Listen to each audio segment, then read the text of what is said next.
Gavin Newsom's not running this year. He's got 2 years left on his term as California Lieutenant Governor, but he's hardly sitting out these elections. In fact, he's campaigning hard for ballot measures that would tighten gun control laws and legalize marijuana. Oh, and he will be running in 2018 for governor. So why does he think he's the person for the job? And what's he doing about the state's many problems? He's here to tell us right now on Inside OC. Inside OC is brought to you by 5 Point. 5 Point is an independent real estate development company with assets under management across California. 5 Point is a proud sponsor of public television and community programming.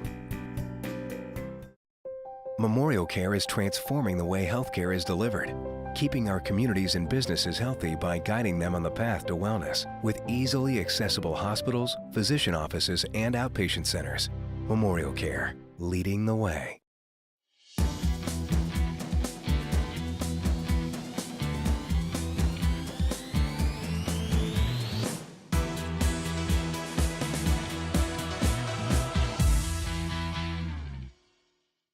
I think we get too caught up in the celebrity and the enthusiasm of the moment. Yeah.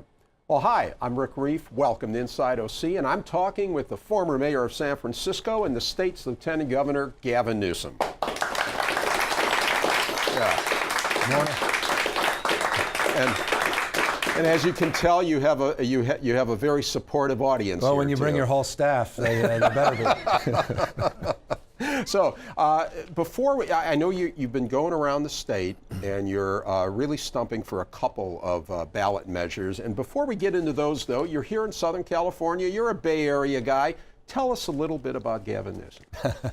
Well, yeah, I grew up in San Francisco, fifth generation San Franciscan. Life steeped into politics, cause of contribution, public service. I grew up idolizing Bobby Kennedy. Idolizing Sarge Shriver. In fact, I've grown more and more passionate about what Sarge Shriver represents. Your dad was involved in politics. My dad was a judge on the Superior Court of Appeals.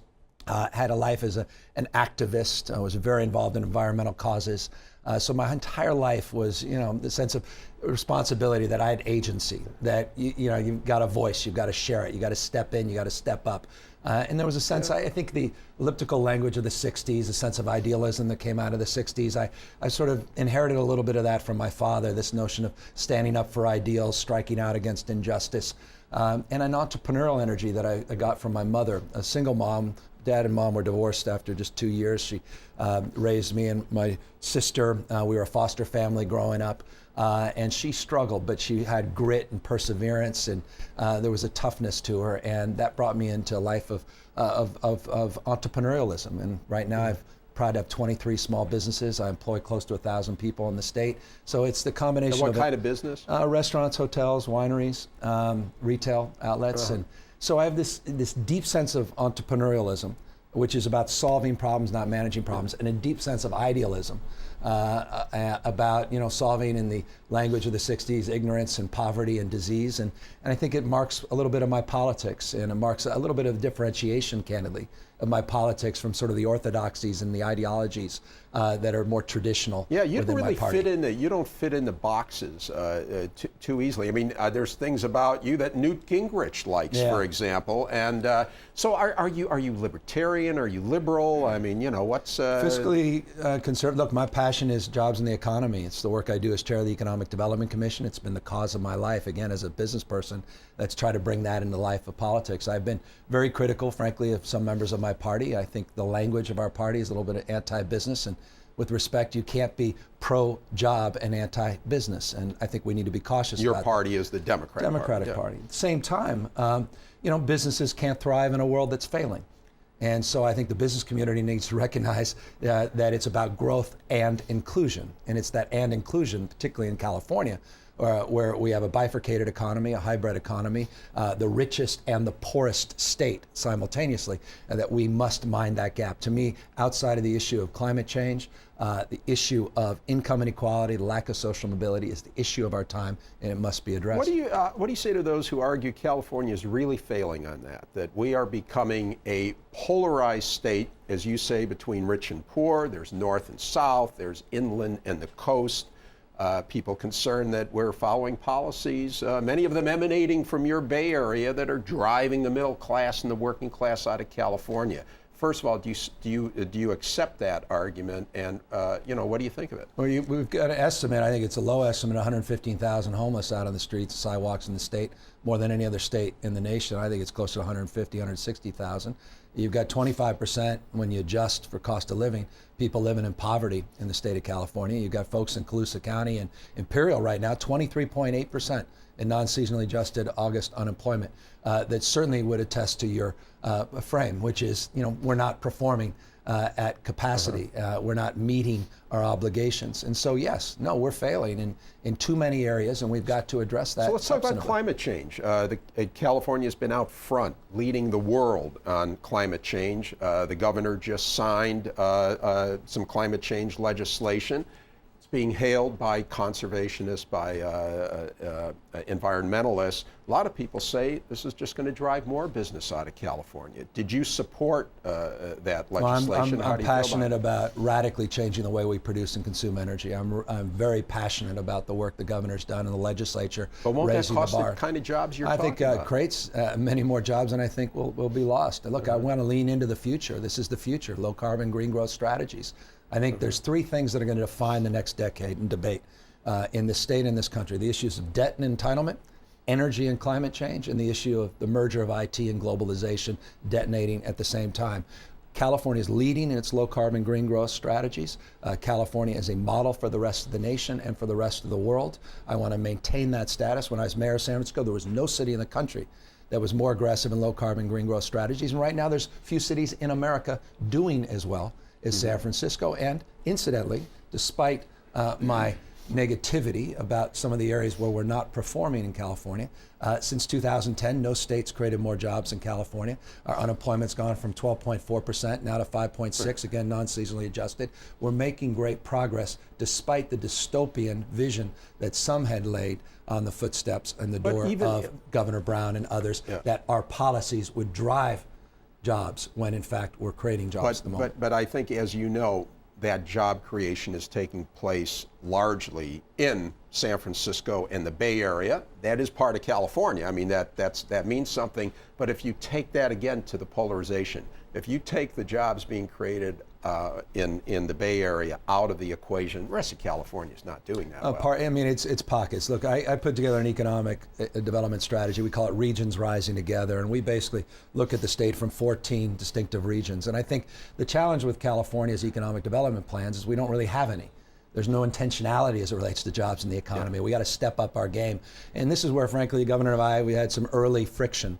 I am someone that believes that you've got to be aggressive. I think we're living in a competitive environment, not just with other governors casing our joint, coming on hunting trips, hunting for jobs in California, but with a backdrop of a global economy. We're the sixth largest economy in the world. And what we do has to be considered in that context. And so California has, look, we have a balance sheet like no other. We have more scientists, more researchers, more engineers, more Nobel laureates, the finest system of higher education anywhere on the planet. We should be the envy of the rest of the nation. But there are areas where there are gaps, and I absolutely agree with that. But one of the areas where I'm not going to pull back, or at least I'm not going to assert we should pull back, is low carbon green growth future. Because at the end of the day, this nation and the world needs to change the way it produces and consumes energy. And I think that's a net job gain, net job benefit. And I would hate to retreat from that future. I want to lean into it. We've both invoked the governor's name here in our conversation, and you politically, it looks sometimes like a love-hate thing, and I'm going to ask you about that. But first of all, you have a very personal connection with Jerry Brown. Yeah, it goes back generations. My grandfather ran Pat Brown's first campaign, was one of his closest friends, Kathleen Brown's godfather. Pat ran for district attorney in San Francisco. My grandfather was his campaign manager and one of his closest friends and allies. So your family? Long-term family, and my dad and Jerry are very close, and I'm very close with Jerry. But it's a challenge when you know someone your entire life, and you become his lieutenant governor, is familiarity. And so it was interesting.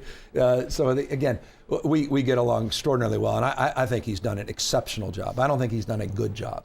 I think he's done an exceptional job, taking us from where we were 6 years ago to where we are today.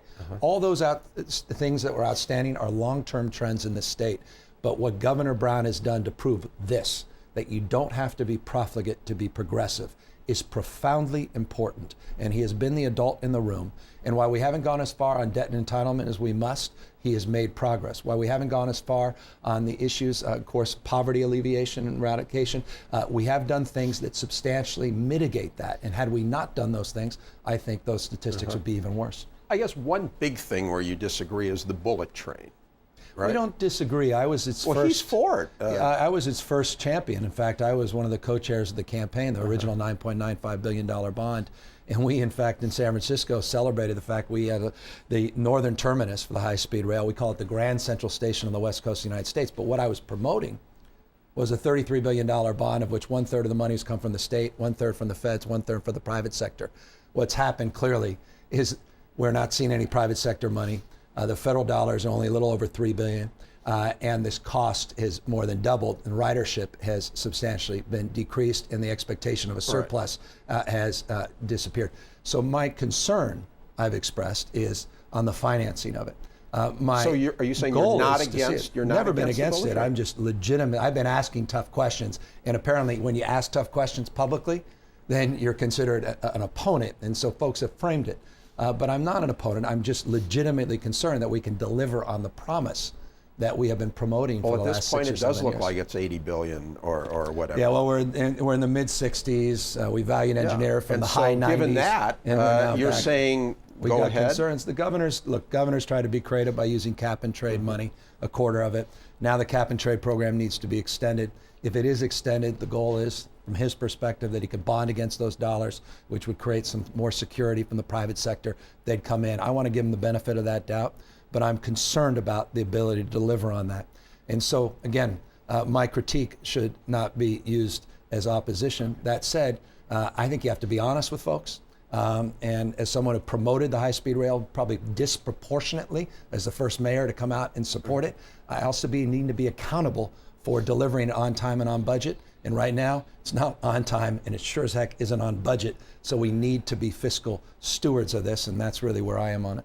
So I'm still a little confused about that. I want to make it work, but we got to make it work by making sure it pencils out. Okay. Right now, I have legitimate concerns about how it pencils out. Let's talk about governor, because you've made I think you're the first one officially out there saying you want to be governor. You've got a campaign.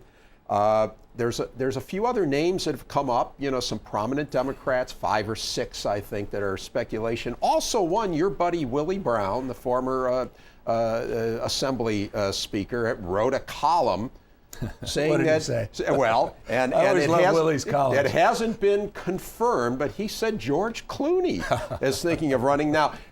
I want to ask you. I know George. He's not running. And what could he be thinking? He would be running against the only man in California who's better looking than he is. All right. We lost 99% of the audience on that. So George. When we mentioned Clooney, actually, they're still watching. That's a good point. I don't expect George is going to run, but that said, there are going to be a lot of folks running, and that's a good thing. I think people want choice, and that's healthy, and they should get a lot of choice. I mean, this is the most extraordinary state on the planet, and you're going to have a lot of folks that are going to actively engage and actively participate in this process, and they'll be announcing themselves very, very soon. I imagine right after the election, you'll have 3 or 4 people formally announcing their candidacy. In a way, I brought up Clooney because I wanted to ask you about the whole Kennedy-esque mystique that you have. People refer to it all the time. You're photogenic, articulate, youthful, and all that kind of thing.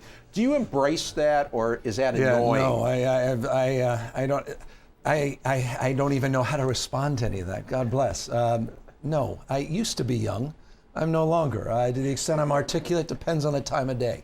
To the extent I'm curious, if curiosity is intellect, then I'll accept that as a compliment. But everybody has a unique experience in life. Everyone, offers a worldview that is distinctive based upon their experiences. And as a 2-term mayor of San Francisco, someone served as a county member of the Board of Supervisors, president of the Parking and Traffic Commission. Now my 2nd term as lieutenant governor, someone with deep private sector experience, someone who's passionate about this state and the world we're living in more broadly. I think I offer a perspective, and I hope that perspective meets the moment. But again, politics is all about meeting the moment. And in a year and a half, 2 years from now, we don't really have a great sense of where we'll be, but I have a sense where California should be. And I think one of the things that Governor Brown has done exceptionally well is he's had a plan for triage, a plan for solvency, and he's delivered on it.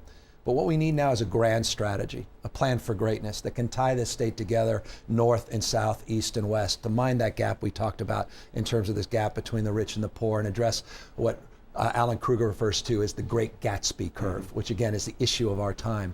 And that's what I'm doing. That's why I started early. I think it's better to be candid than coy about your intentions. Nothing's worse than a politician who you know is planning something but won't acknowledge it. And so I said, yeah, I have interest in running for governor. Better for worse, I'm going to put myself out there now. And that's not about raising money. It's about raising a framework to engage in a policy conversation with folks for 2 or 3 years so I can answer the how question when I offer myself up in the ballot in 2018.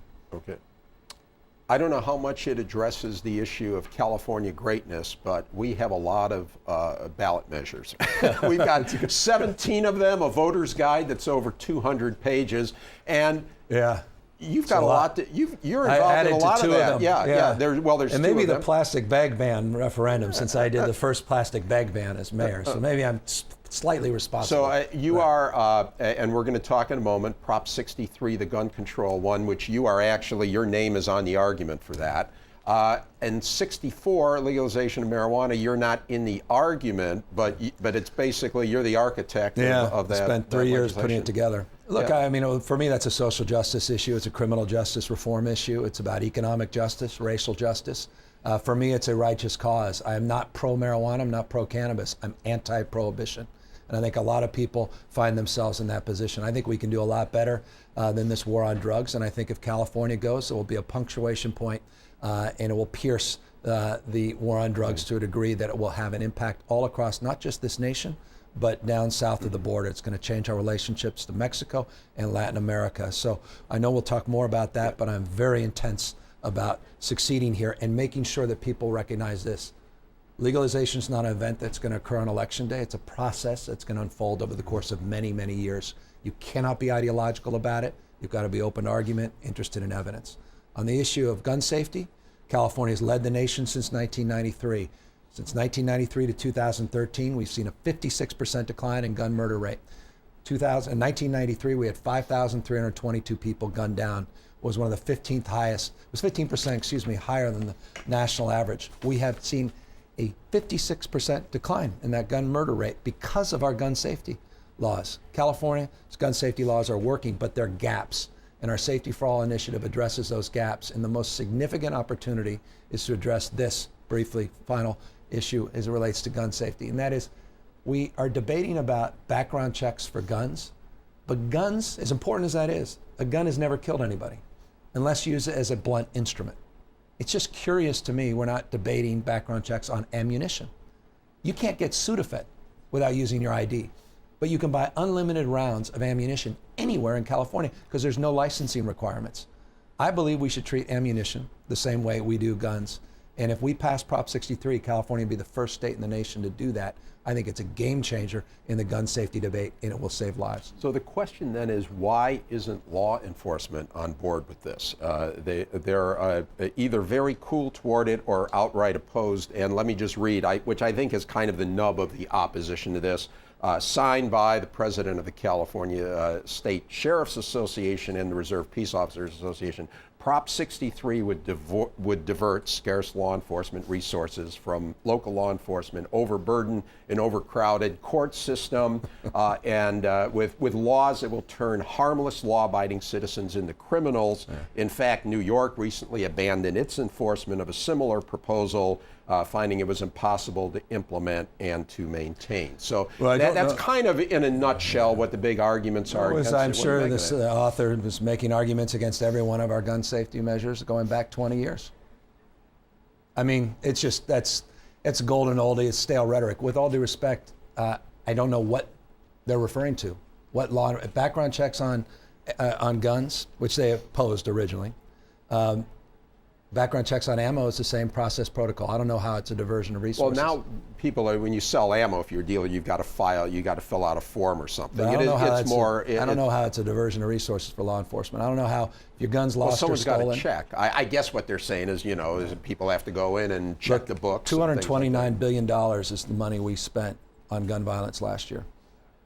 $583,000 every time someone ends up in your hospital. You're a taxpayer, we're paying for that. I don't want to spend the money. I want to save lives. They opposed it before they even saw the initiative. I don't think this, I know it. We actually amended our initiative when I got that letter of opposition. We actually added in something law enforcement wanted, which was a fix on Prop 47 as it relates to felony versus misdemeanor status of a possession of a legal firearm worth $950 or less. Confusing, but an important thing for law enforcement that's in our initiative. Other provisions are if your gun's lost and stolen, we think you should report it to law enforcement. By the way, the National Police Chiefs Association supported that for decades. 11 other states do it. We'd be the 12th state. Requiring background checks on ammo is not a diversion of resources. All right, so then why I don't know what the it's just knee-jerk. But they're opposed all the time.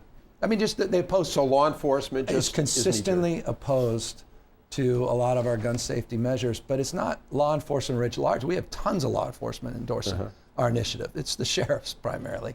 And the sheriffs are opposed. The sheriff associations, the principal opposition in Nevada's background checks for guns. I mean, they just oppose any kind of common sense. With all due respect, I have a different worldview. I respect the work they do. Gun background checks have not been a massive diversion of resources. 12 people every day are rejected in California that shouldn't be buying guns, and I think that's a good thing. I would like to think we can extend it to ammo and save lives. I don't think they should be as concerned as they are. Okay.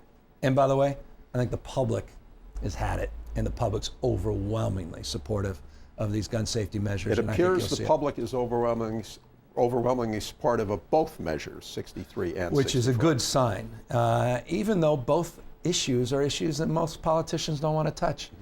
Sadly, I'm the only statewide official that supports the end of prohibition of marijuana. And on gun safety, people don't want to take on the NRA. I'm happy to take them on. I think they are bankrupt in many respects. I'm sick and tired of the gun lobby dominating our political discourse.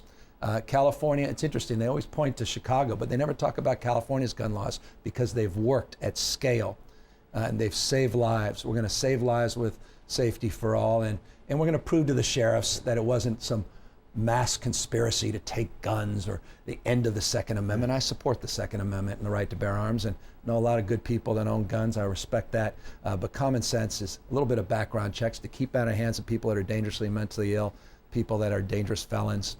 I think that's something that people are going to support, and I think it's a healthy thing. You mentioned a little earlier in praising Governor Brown that he's taken important steps, but not enough on pension reform. And let's talk about that, because that's a big issue that it seems the state, politicians throughout the state have ignored. As the unfunded liability now for public employee pensions, $250 billion. Eventually, that means less money for everything else, will affect the state's ability to borrow. I mean, it's kind of things hard for citizens to wrap their hands around. Is it a huge problem, and what would you do about it? Well, it's a big problem, and I applaud the governor. He's attempted. It's not for lack of effort, but the results have not gone as far as he had hoped for. Yeah. And so what he's doing now is, rather than one solution, one legislative solution, he's trying to piecemeal contract by contract and leaning into this. You've got two unfunded liabilities. You have your pension and unfunded health care liability. If you have a discussion about the budget in California and you're not talking about health costs, then you're not having a conversation about the budget. There's three areas of the budget that are devouring the budget. It's pension and retirement benefits, it's health-related costs, and continued corrections costs that continue to increase in the state. Those are the outsized areas that we need to temper. I made a point when I was mayor of San Francisco when we did 2 rounds of pension reform. We did it with, not to, labor. We did it across the bargaining table. It's a different approach. Some people want to just take on and take cheap shots at labor. That's not my approach. It's the old African proverb. You want to go fast, go alone. You want to go far, go together. And I think increasingly labor recognizes that this is a growing progressive issue. Why do I say progressive issue? To your point, it's crowding out the rest of the budget. And if we want to We have invest 30 seconds, by if the we way. want to invest in preschool, you want to invest in prenatal care, you want to invest in child care, you don't have that discretionary budget if more and more of that budget is being devoured by unfunded liabilities. And so we've got to address it. And I compliment the governor, but clearly that's not an issue going away. And if you achieve your dream and become governor of California, I suspect that will be a big issue that you will have to Big issue, deal but the with. number one issue, 2, 3, economic development, workforce development. On-demand economy requires on-demand education. We didn't get into education, but we have to reimagine a 21st century education system. All of these things are linked. And we will be doing some more questions post-show on YouTube, so folks maybe will be able to hear something about how you think about education, as well as our upcoming election. I'd like to get your thoughts on that stuff. too. Well, that's it for now. Thanks again to my guest, Lieutenant Governor Gavin Newsom. And you can watch. And you can watch this show and past shows by going to pbssocal.org or rickreiff.com. Also catch our shows and our post-show open mic chatter on YouTube. And follow us on Facebook, Twitter, and Instagram. Thanks for watching. We'll see you again on Inside OC.